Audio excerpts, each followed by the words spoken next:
রূপম সাগ্রজাত সহগণ রঘুনাথং তং তং সজীবম সাদ্বৈতং সাবধূতং পরিজন সহিতং শ্রীকৃষ্ণ চৈতন্য দেবাং শ্রীরাধা কৃষ্ণ পাদন সহগণ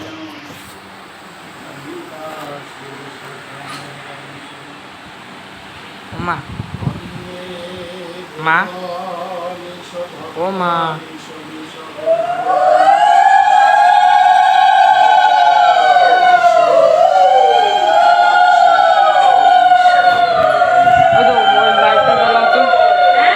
লাইটটা জ্বালাও তো light light light light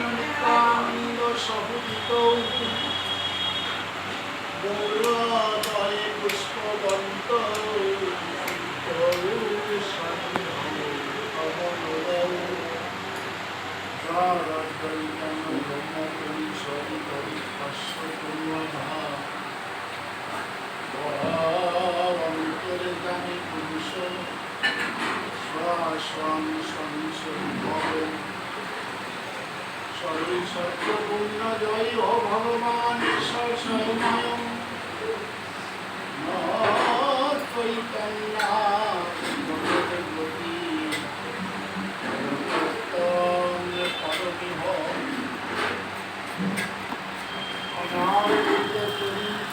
Chaitanya করুণায় অবতীর্ণ পদ সমর পরিতম সুন্দর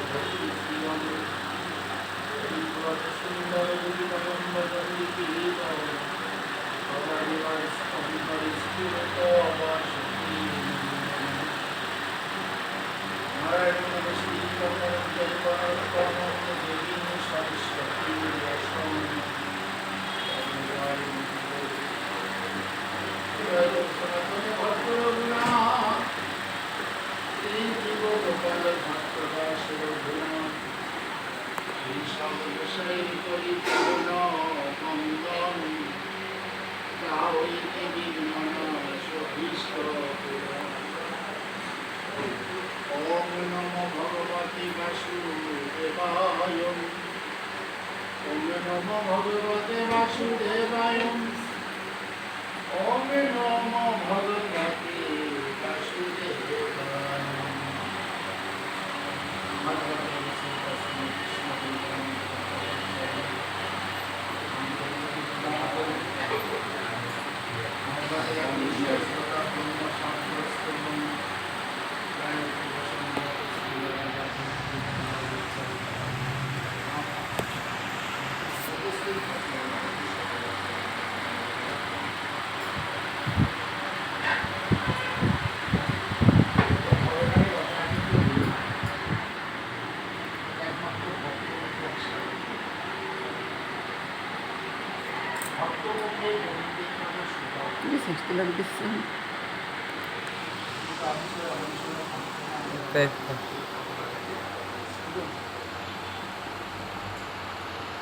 এইটুকু ভরসা শ্রী চৈতন্য চৈতন্য আদিলীলার প্রথম পরিষদের চতুর্থ শ্লোকের ঘটনা। শ্রী চৈতন্য প্রসাদেন তদ্ভুৎপশ্য বিজেনয়ং মালোপি কুরুতে শাস্ত্রং দৃষ্টা প্রযোজ্যাসি। শ্রী চৈতন্য দেবের পরিকৃপা হয় শাস্ত্র অনভিজ্ঞ বালকে শ্রীকৃষ্ণের লীলা বর্ণনা করতে শুরু। এছাড়া মাধবের বর্ণনায় একটি শ্লোক আছে, রূপং করতি বচালং তং ভয়তে গিরিম যতি কৃপাতমহং বন্দে পরমানন্দ মাধব। সেই পরমানন্দ মাধবের কৃপায় বন্ধু গুরু লঙ্ঘন করতে পারে এবং প্রভাব কথা বলতে পারে। তাই এই সমস্ত কথা বা শ্লোকের উপর বিশ্বাস রেখে গুরুদের কাজে বসেছি। আপনারা ভক্তদের যারা এসেছেন তারা আমার প্রতি কৃপা বর্ষণ করুন, যাতে আমার মুক্তি ভগবানের লীলা কথা जय जय श्री गुरु प्रेमानंद निताई गौर हरि।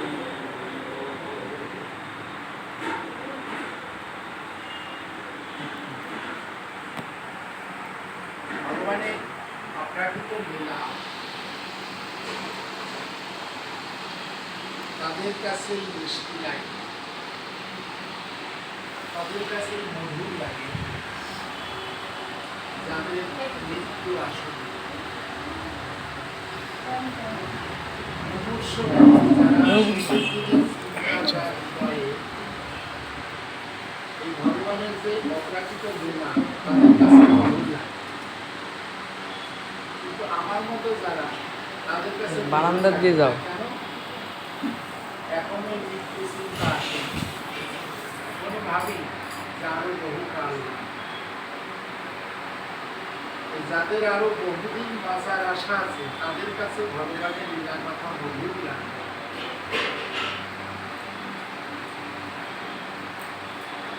কেননা এই ভাগবতের প্রথম প্রধান শ্রোতা যিনি ছিলেন রাজা পরীক্ষিত, তার ছিল আসন্ন মৃত্যু।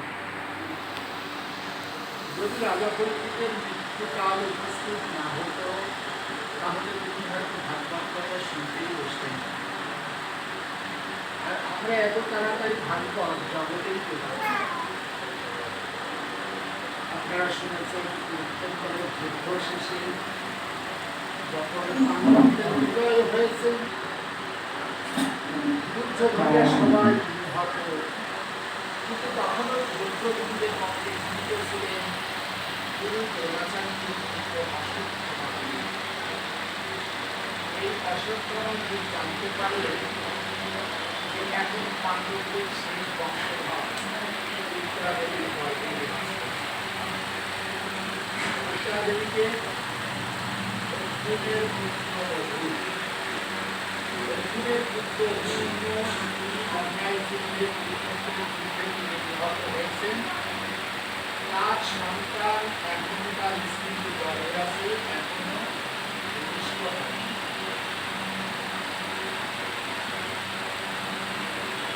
সেই অশ্বত্থামা বীর যিনি গুরু দ্রোণাচার্যের পুত্র, এখনো দুর্যোধনের পক্ষে তিনি জীবিত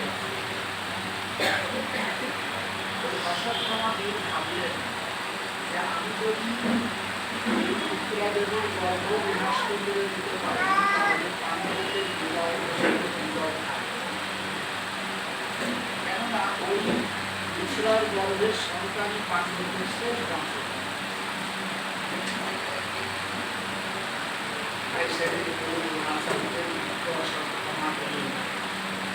পাণ্ডবদের শেষ বংশধরকে গ্রহণ করবার জন্য উত্তরাদেবীর গর্ভকে উত্তর করে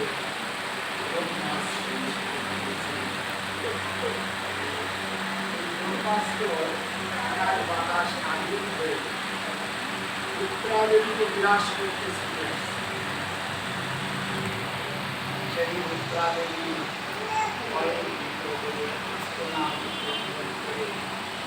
ভগবানের হে গোবিন্দ, এই বিপদ সময়ে তারা আমাকে রক্ষা করবার মতো সেই উত্তরাদেবীর আত্মনাথ ক্রন্দনে সারা দিয়ে ভগবান উত্তরাদেবীর গর্ভে প্রবেশ করে সুদর্শন চক্র দিয়ে ব্রহ্মাস্ত্র নষ্ট করে দিয়ে সেদিন ওই সন্তানকে ভগবান রক্ষা করেছিলেন। পরবর্তীকালে যে সন্তানের জন্ম হল সেই সন্তানই যুদ্ধের পরে উনি শ্মশান রাজা হয়েছেন, উনি রাজা কত ভাগ্যবান।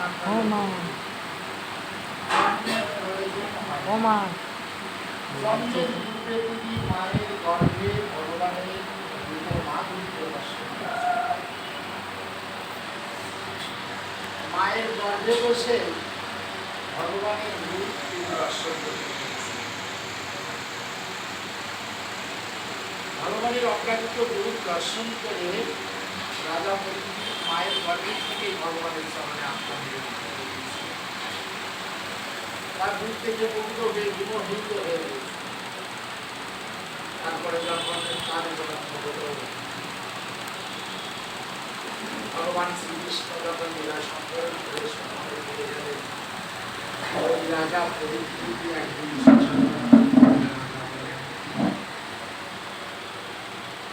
কিন্তু অভিমন্যুর আমল পর্যন্ত দাহযুগ শেষ হয়ে গেল। আর এই রাজা পরীক্ষিতের সময় থেকে আমাদের এই পরিকাল শুরু হয়েছে। আমরা এখন যে পরিস্থিতিতে জন্মেছি, এটা রাজা পরীক্ষিতের সময় থেকে শুরু। এখন এই যে কলির যে পুরুষ প্রধান চারিদিকে তখন বিস্তার, ভগবানের পাদস্পর্শ এখন আর মধ্যে নাই। ভগবান লীলা সম্পর্ক করে সভাবে পেয়ে গেছে। এখন চারিদিকে কলির পুরুষ প্রভাব বিস্তার লাভ করেছে।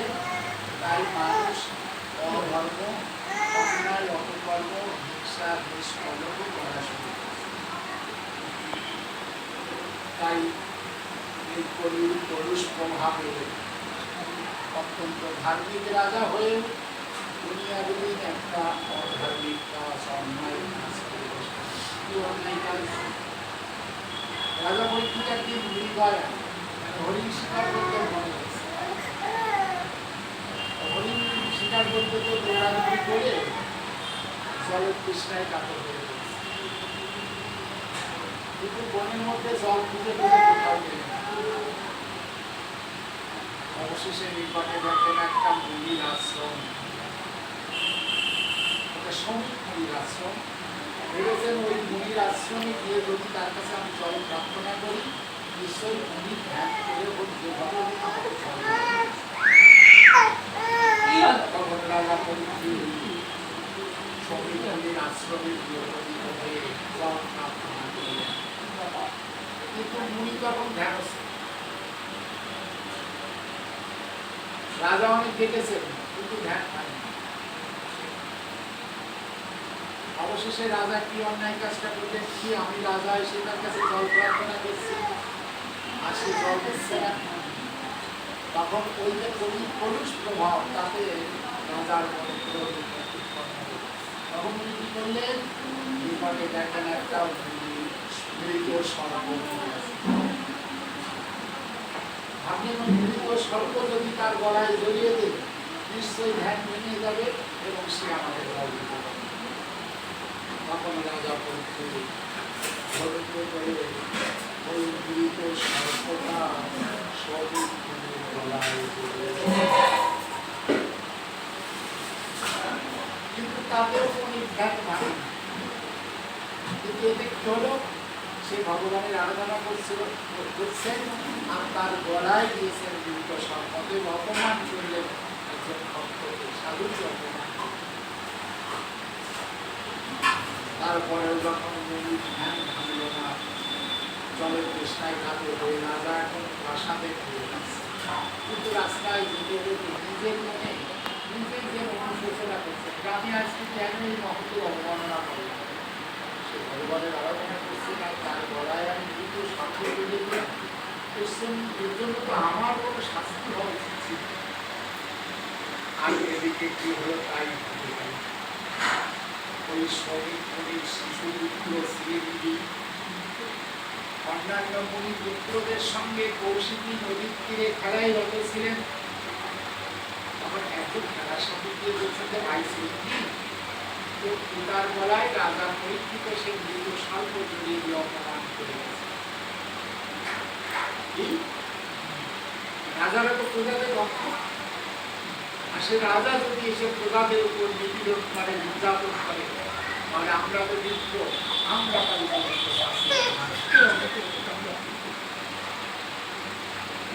তখন সবিপুরের শিশুপুত্র সিন্ধি কৌশিকী নদীর থেকে এক কন্দর জল নিয়ে আস্পন করে সেদিন বজ্র কণ্ঠে মহাবিষ্ণুতার নামে উচ্চারণ করেছে, যে মূর্খ আমার পিতার গলায় মৃত সর্প জড়িয়ে দিয়ে দিয়েছে, আমি যদি সম্পাদ করছি 7 দিনের মধ্যে মহাসর্প ধ্বংসনে তার সেদিন এই শিশুপুর থেকে এই ধ্বনি এত বজ্রকণ্ঠোচ্চারিত হয়েছে যে আজ সত্যি ধ্যান নিয়ে গেছে। রাজা পরীক্ষিত গলায় দ্রুত সর্প ধরিয়ে দিয়েছে, তাদের ধ্যান ভাঙি আজকে ধ্যান নিয়ে গেছে। কেননা ছোট কথা না, একটা শিশু শশাটা পৃথিবীর বাংলার মৃত্যুদণ্ড দিয়েছে এবং একটা শিশু যদি এখন আমাদের প্রধানমন্ত্রী এটা মৃত্যুর মধ্যে পৃথিবীতে ছড়িয়ে পড়বে না। তাই ওই শিশু পুত্র যখন রাজার মৃত্যুদণ্ড দিলেন যে 7 দিনের মধ্যে মহাসংকট ধ্বংস হয়ে যাবে,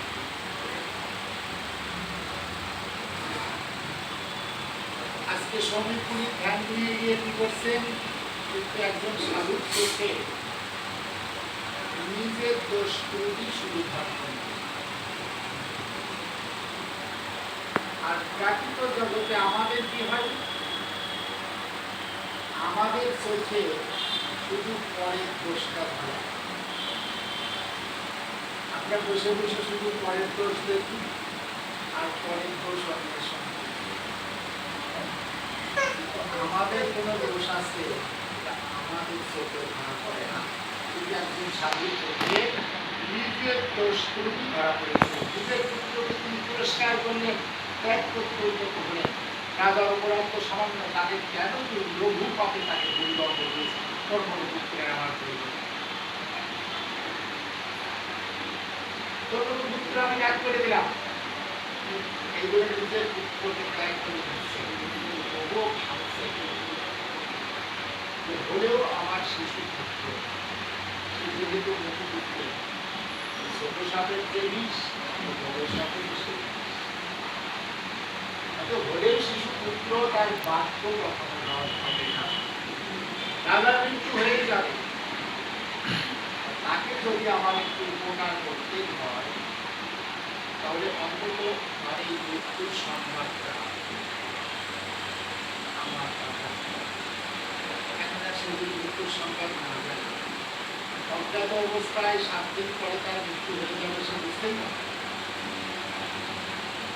আর আমি যদি মৃত্যুর সংবাদটা পাঠাতে পারি তাহলে 7টা দিন তো সে সতর্ক হতে পারবে, 7টা দিন তো সে অন্তত গোবিন্দের